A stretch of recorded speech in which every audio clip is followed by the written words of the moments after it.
So we have a problem statement, exercise 2.2.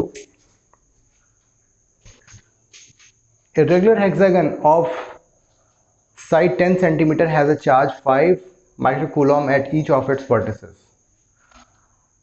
Calculate the potential at the center of the hexagon.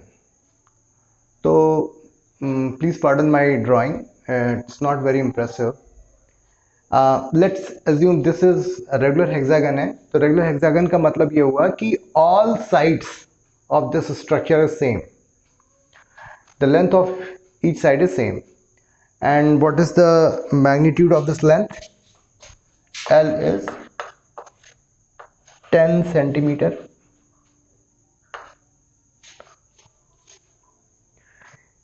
Hexagon की मैं आपको थोड़ी property बताता हूँ कि जो hexagon is nothing but it is assembly of it is a congregation और assembly of 6 equilateral triangles. तो एक इक्विलेटरल ट्रायंगल बना लो जिसकी लेंथ L है, तो सारी साइड्स तो बराबर ही होती हैं. उसी के बगल में दूसरा इक्विलेटरल ट्रायंगल रखो और फिर तीसरा, चौथा, पांचवा, छठा, और इस तरीके से जो स्ट्रक्चर बनेगा that would be your regular hexagon. तो इसको आप, अगर आपको नई बात माननी तो जो इंटरनल एंगल है, इंटरनल एंगल उसको मेजर कर सकते हैं. तो अगर ये 60 डिग्री है और ये भी 60 डिग्री होगा तो यानी कि this comes out to be 120 degree. तो यानी रेगुलर हेक्सागन का जो इंटरनल एंगल है, एक इंटरनल एंगल जो होगा उसकी वैल्यू क्या होनी चाहिए? 120 होनी चाहिए. तो हमारे पास का फॉर्मूला है n-2 into 180 divided by n.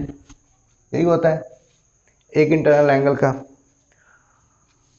तो 6 यानी 4/6 into 180, 2/3, 60, it comes out to be 120. See, तो जो इंटरनल एंगल हमारी आ रही है 120 आ रही है. इसका मतलब जो हमारी जो अंडरस्टैंडिंग है वो बिल्कुल सही है. फिर तो सारा केस सॉल्व हो गया ना. अगर ये L है तो ये भी L होगा, ये भी L होगा. और पहले एक केस में कौन डील कर लेता है, 5 माइक्रोकूलम. तो V1 की वैल्यू पहले निकालते हैं. 1/4 pi epsilon naught 5 into 10 to the power minus 6 divided by 10 into 10 to the power minus 2. इसकी जगह पे मैं 9 इंटू 10 टू द पावर 9 लिख देता हूँ.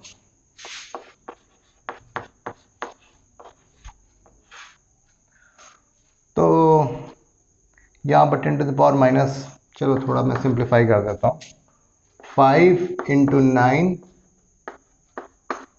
10 to the power 3 into 10 to the power 1, 10 to the power minus 1 ये ऊपर गया.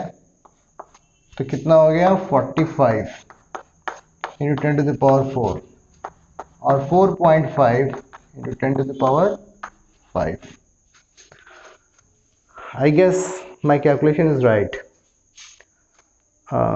45, 3, 1, 4, 4.5 into 10 to the power 5. Perfect.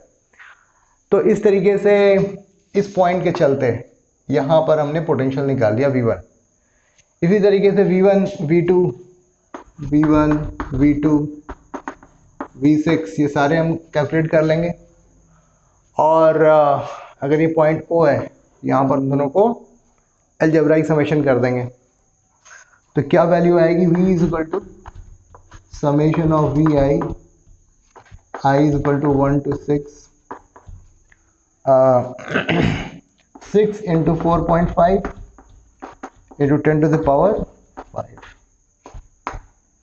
means 27. ये हो गया 9 into 3, हाँ ठीक है, 2.7 into 10 to the power 6 volt. I hope आपको बराबर दिख रहा है. तो पोटेंशियल हमारा क्या होगा at point O? 2.7 into 10 to the power 6 volt. I hope आपको ये एक्सप्लेनेशन समझ में आया होगा. और ये That's all. This was all about exercise 2.2.